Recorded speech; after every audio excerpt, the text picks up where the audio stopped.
O marketing digital é uma ferramenta bastante usada, mas pouco explorada quando se fala em potencial de mercado.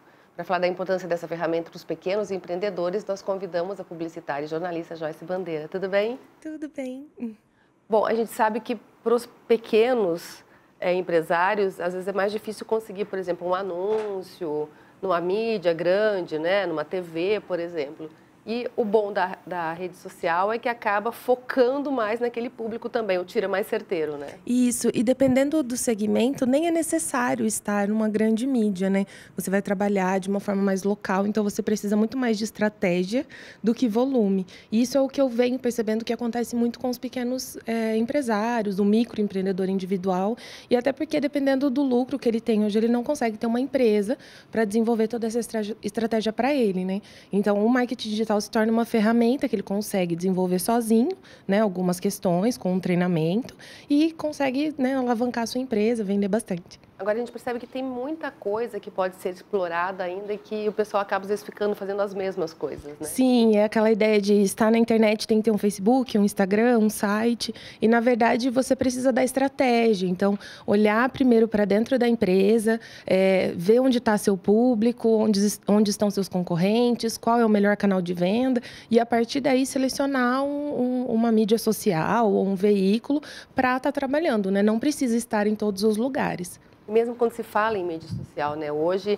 essas empresas como Facebook e Instagram, eles passam muita informação, eles têm dados específicos e que muita gente ainda não sabe usar, né? Sim, ele te dá tudo, né? Para quem ele está entregando, qual a idade dessa pessoa, que horário ela acessa. Então, você consegue ver os seus picos, né? Qual o melhor horário para publicar. Então, você tem que aprender a ler essas informações. E, dependendo do volume do trabalho, não é um trabalho difícil para um microempreendedor, porque ele já vai estar ali inserido no negócio, né? Então, ele tem que aprender a administrar essas ferramentas, qual, de preferência, uma ou duas que sejam melhores, não precisa, né, estar em todos os lugares, e trabalhar como um canal de venda ou de divulgação. Essa estratégia que vai fazer a diferença? Com certeza. Hoje o que a gente vê é muito volume e pouca estratégia. Então, por exemplo, se você você vai trabalhar com uma venda de bolo, doces, então você tem que investir no Facebook, um Instagram com uma foto bonita. Se você é um profissional, trabalha com inglês ou traduções ou produção de conteúdo, você tem que estar no LinkedIn, né, em grupos de comunicação. Então, na verdade, você tem que segmentar ali pensando em estratégia, qual é a mídia mais importante para o seu segmento. Fala-se muito em padronização. É necessária essa padronização ou tem que ir meio que testando o que é que o público retorna?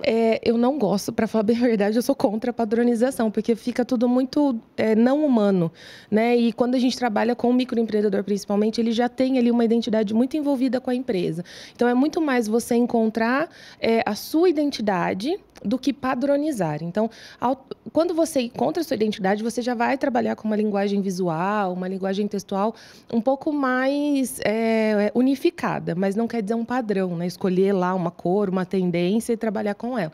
Então, eu, né, sou a favor muito mais dessa identidade do que da padronização. Quando a gente está, por exemplo, passando numa vitrine, a gente quer ver o preço, né, dos produtos, tal, é até uma regra, uma lei do consumidor. Agora, nas redes sociais, não é só o preço que faz a diferença, né? Sim, na verdade. É a forma como você toca a pessoa. Exatamente. A questão do preço é até uma polêmica, porque tem muita gente que reclama que a marca não coloca preço e aí fala que vai mandar vir inbox e a pessoa nem quer mais, porque ela já quer o preço ali.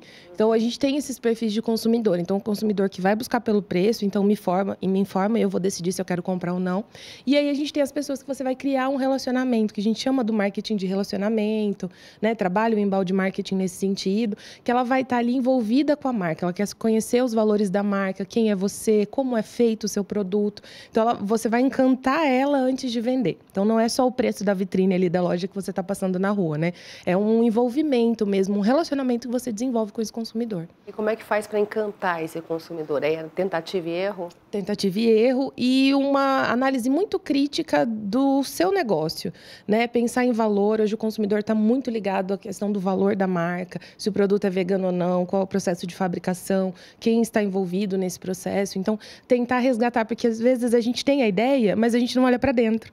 Então, a gente já começa vendendo e se alguém te pedir para apresentar a marca, aí você não consegue, mas aquilo está dentro de você. Então, ter essa análise crítica de quem é você e tentar trabalhar nesse sentido a internet é bom porque ela é uma tentativa de acerto, né, e erro, e tá tudo bem, né? Você tem que olhar o erro, encontrar ali, ajustar a rota e continuar.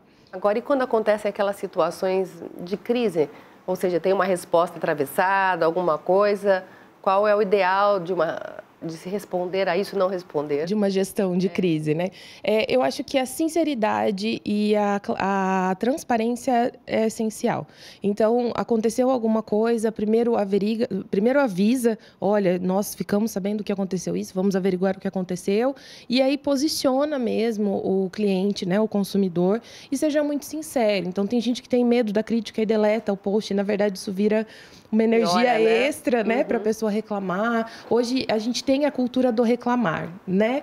A gente estava conversando isso na aula de marketing digital. A gente vem da cultura de reclamar. A gente não elogia as marcas que a gente gosta, mas a gente reclama sempre que a gente tem um problema. Então, a gente tem que aprender a conversar, falar que tudo bem, vou tentar resolver, te ajudo da melhor forma e não evitar o problema, né? E ser muito transparente nesse processo. Até porque a pessoa se sente protegida atrás de um computador e pode dizer o que quiser, né? Exatamente. Esse processo, ele está muito agressivo. Esse consumidor tá, ao mesmo tempo que ele é muito defensor de marcas que ele gosta, ele também é muito agressivo quando ele tem uma experiência negativa. Então, a marca tem que estar preparada para acalmar, né, num primeiro momento. Nunca bater de frente. Nunca bater de frente e sempre ser muito transparente nesse processo.